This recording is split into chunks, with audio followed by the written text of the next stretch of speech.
Bharat America व्यापार चौकट करार आणि त्याचा भारतीय शेतकरी, कामगार व उद्योग क्षेत्रांवर होणाऱ्या संभाव्य परिणामांच्या पार्श्वभूमीवर आज संसदेत काँग्रेससह विरोधी पक्षांच्या खासदारांनी जोरदार आंदोलन केले। या आंदोलनात काँग्रेसच्या खासदार प्रणिती शिंदे यांच्यासह विविध विरोधी पक्षांचे सदस्य मोठ्या संख्येने सहभागी झाले होते।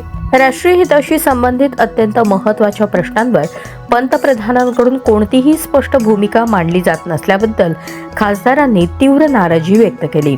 भारत अमेरिका व्यापार चौकट करारामुळे देशाच्या आर्थिक, औद्योगिक आणि धोरणात्मक हितसंबंधांवर नेमका काय परिणाम होणार याबाबत सरकारने संसदेत सविस्तर निवेदन करून व्यापक चर्चा घ्यावी अशी ठाम मागणी करण्यात आली। निदर्शनादरम्यान खासदार प्रणिती शिंदे यांच्यासह इतर खासदारांनी हातात फलक घेऊन सरकारविरोधात घोषणाबाजी केली। Narendra surrendered, the nation is watching असा मजकूर असलेला फलक झळकावत पंतप्रधानांनी देशाच्या हिताच्या प्रश्नांवर मौन न बाळगता संसदेत येऊन स्पष्ट भूमिका मांडावी अशी मागणी करण्यात आली।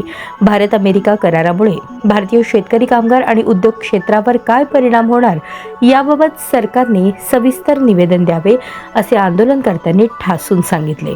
यावेळी लोकसभेतील कामकाजाच्या पद्धतीवरही काँग्रेस व विरोधकांनी प्रश्नचिन्ह उपस्थित केले। संसदीय परंपरा, पारदर्शकता आणि उत्तरदायित्व यांचे पालन झाले पाहिजे, अन्यथा लोकशाही व्यवस्थेवरील विश्वास डळमळीत होतो असा आरोप काँग्रेस खासदारांनी केला। देशाच्या आर्थिक आणि रणनीतिक भवितव्याशी निगडीत विषयांवर चर्चा रोखणे म्हणजे लोकशाही प्रक्रियेला दुय्यम स्थान देणे होय अशी टीका करण्यात आली। संसद ही केवळ औपचारिकता नसून जनतेच्या प्रश्नांना न्याय देणारे सर्वोच्च व्यासपीठ आहे। त्यामुळे पंतप्रधानांनी तात्काळ संसदेत येऊन देशासमोर स्पष्ट व ठोस भूमिका मांडावी आणि शेतकरी, कामगार व उद्योग क्षेत्राच्या हिताचे संरक्षण करण्याबाबत ठोस हमी द्यावी अशी मागणी खासदार प्रणिती शिंदे यांनी केली।